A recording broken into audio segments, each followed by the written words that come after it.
So for the last half hour of our time together, let's talk about summative evaluation. This is where you actually get the grade. This is where we say, please come back and teach for us, or yes, you may continue on to assistant associate and then full professor. This is the whole enchilada sort of summative evaluation. Now, you may have seen the terms formative and summative used differently. In terms of summative just happening at the end of a process and formative happening during a process. That's also true. In terms of using summative evaluation as that kind of evaluation that happens after the learning is completed, I want to focus on employment related. And that's where the rubber hits the road. You heard some comments here about, we do peer evaluations, but they are part of the formal process for tenure and promotion. And that's where we make the distinction where the evaluation here under summative evaluation has to do with employment. I'm indebted to Ron Burke of Johns Hopkins University in Baltimore for making this point really clear to me. And his point is that the way we do evaluations today, typically we're opening ourselves up to a lot of lawsuits because we're using data that aren't measurable in objective ways in order to make employment decisions. And that means it's a subjective judgment. So let's talk a little bit about how student ratings, the ones at the end of the semester, can help us here for online courses, administrative review, analytics, and multiple data sources to help us stay on the right side of the law when we're engaged in those formal evaluation processes. And you're right, it's only certain people in the department who get asked to do them over and over again. So they should look at this part of the presentation an awful lot. So student ratings. What factors are students qualified to rate, and are those online teaching behaviors? With the one exception we had earlier here, the factors that students are qualified to rate, are they qualified to evaluate the course organization and structure? They're not course designers. They can rate whether it was easy for them to take part in the class, whether it was intuitive to move through the structure of the course. But again, those aren't teaching behaviors. Now, we might have those questions in our student rating form because they tell us about course design, and that's useful to evaluate. But student responses to questions about the organization of the course and the structure of the course shouldn't be used for making summative decisions, making employment-related decisions. Communication skills of the instructor. Can students rate that? Yes. In fact, they're uniquely qualified to rate that because they're the people who experience the communications that the instructor provides to them and helps them facilitate among themselves. Instructor and student interaction. Students can definitely rate that. Was it enough? Was it too much? Was it too little? Was it not the right way? Did it help you facilitate your learning? Do you feel like you know more after having these interactions with your professor? All of that good stuff, students can rate those things. And what's really nice is you can do comparisons among face-to-face, blended, online, the same professor over time. Are you communicating better, or are you more effective at getting students to feel that they're prepared than you were some years ago? So those are things that can be tracked and measured. The course difficulty and workload.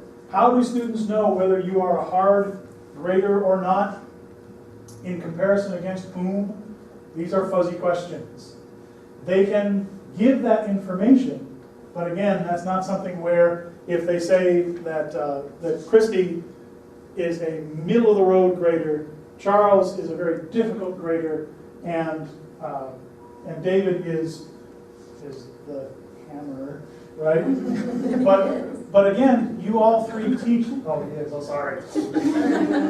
You all three teach different things at different times of the year, and so on and so forth. So, are students comparing you against yourself previously? No. Are they comparing you against other people in your department? Probably not.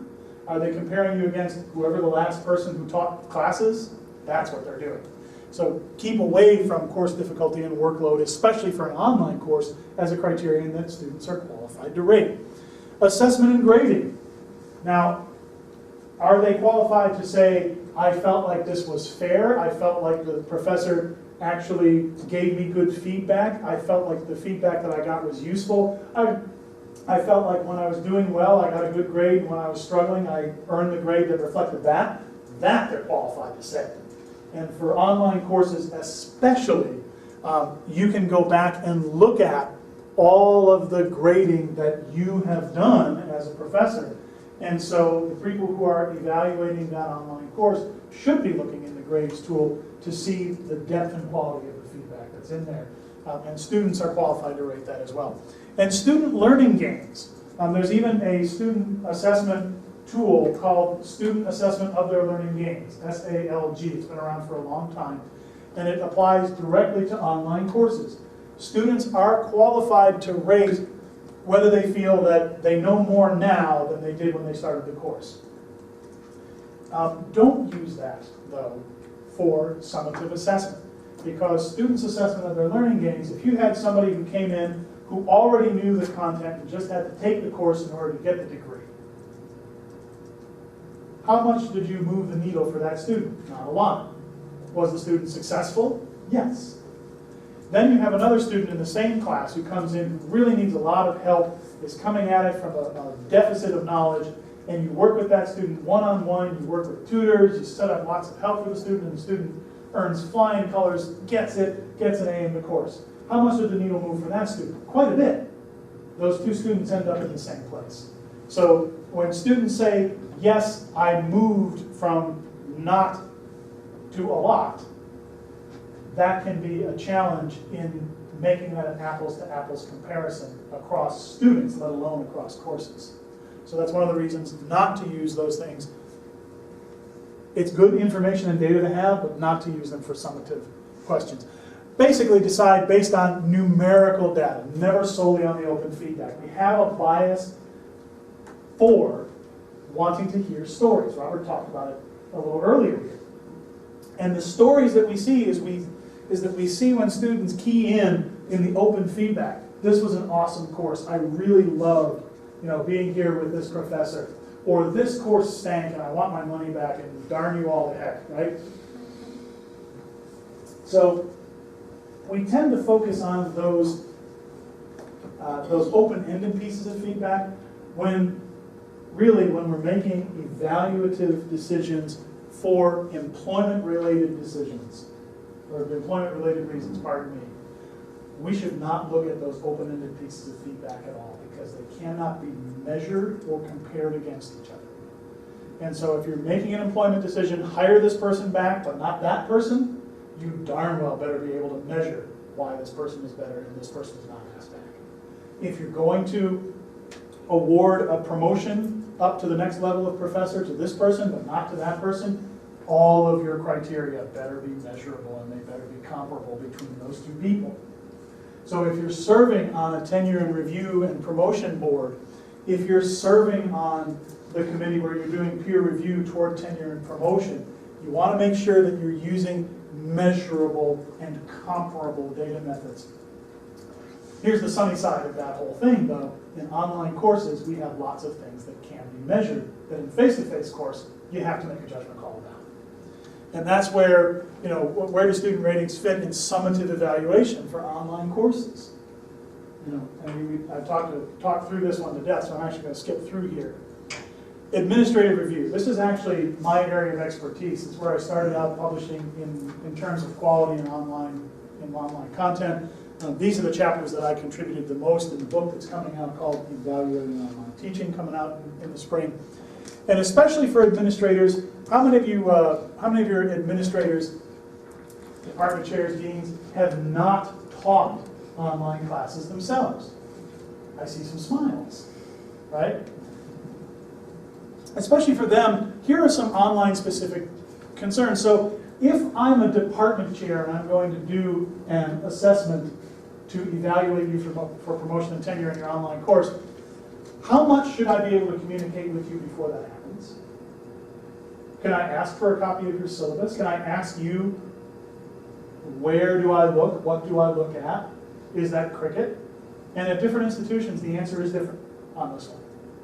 My own personal feeling on what's the best practice is there should be some communication between the observer and the observed before it happens, if only to say, are there places where I should look that are your best work? And that's really the only question that I would say is on the table for ahead of time. Also, how far beyond the e-classroom can observers go? So if I'm in a face-to-face classroom and I sit down to evaluate the professor, I've got 90 minutes. I'm going to sit back down next to you guys again. I've got 90 minutes, and maybe I have a copy of the syllabus, and maybe I talk to the professor afterward to ask how things are going, right? That's it. But in an online course, maybe the professor's best support of his or her students happens when the students email the professor with questions. Can I go in and look at that professor's emails? Can the professor give me a packet of emails? Or should I save myself the time and put limits as an observer and look only in the learning management system? Especially if the professor is using third-party tools like Poll Everywhere, we just talked about. Can I go look at the results of those polls if it's linked out from inside the learning management system? Again, these are questions that I don't have an answer for, but should be thought about as you think about the summative evaluations. Set the observation scope and duration. How far can observers look? Usually it's 1 unit or 1 week. And it's usually that unit or week is selected by the observer, not the person being observed. And duration. How long in time should the observer spend taking a look at your course? Because a unit in my course might be a lot less or a lot more content than a unit in Nikita's course. So how long should it take? Spend no more than 2 or 2.5 hours looking at the totality of the content. Why is that longer than a 90-minute face-to-face evaluation? Because there's a lot of reading involved. Also, who can assist the observer? If you have a department chair or a dean who's going to do one of these observations and do the evaluation, but he or she has never taught an online course before, do you get somebody for your Center for Teaching and Learning or from UWG Online to drive for that person? And is that driver allowed to say, oh yes, look here, look there, this is where most people keep these kinds of things? How much can that person be a driver, and how much should that person stay out of the actual evaluation process? Again, I don't have a hard and fast answer on that for you. Define those teaching behaviors. We spent a lot of time today doing just that. Know who created what, especially like for my math department people, where it was one person designing the course, but lots of people teach the course. The observer should know that up front. To say, okay, when I'm looking at your class, did you design all of the materials in there? Or is it somebody else and I should focus only on those teaching behaviors? And looking in live or after something is done. The best practice here is after it's done, because it's really nice for an observer to be able to look in live, and every day you see there's more in the discussion forums and there's different things happening and so on and so forth. But from an observer's standpoint, that takes a lot more time and effort, to be honest with you. And so it's really nice to be able to see after an entire unit or section of a course is finished, to be able to go in, and that way there's also not the performance anxiety from the professor to say, well, I know that I'm being observed this week, so I'm going to shine. I'm going to really rock, and I'm going to get in there and do all these things. I haven't recorded videos, but here's some videos this week, right? So looking in after the fact allows the observer to say, let me just pick a week at random and see. So, yeah. Another bit of, or a tip for everyone, is to understand the expectations of your administrator. Because although we publish best practices, we don't know specifically what your supervisor, whoever's reviewing you, what their expectations are. And those really should be written down for at the program level or the college level or somewhere, so that it's not fair to the instructor. Mm-hmm. Because what they may assume is acceptable may not be acceptable, but if they've never been told that, that's not fair. And not only if the instructor's never been told that, if the administrative observer doesn't know those criteria as well. Yeah, I mean, well, I joke around that that's why I have a job, is that because these things don't exist yet. And so it's one of the challenges and one of the roles that I play in my own institution is to work with senior leadership and the members of our faculty bargaining unit. We have a really strong union environment to help bring them both to the table and agree on, here's how the evaluation process goes for new media, for online.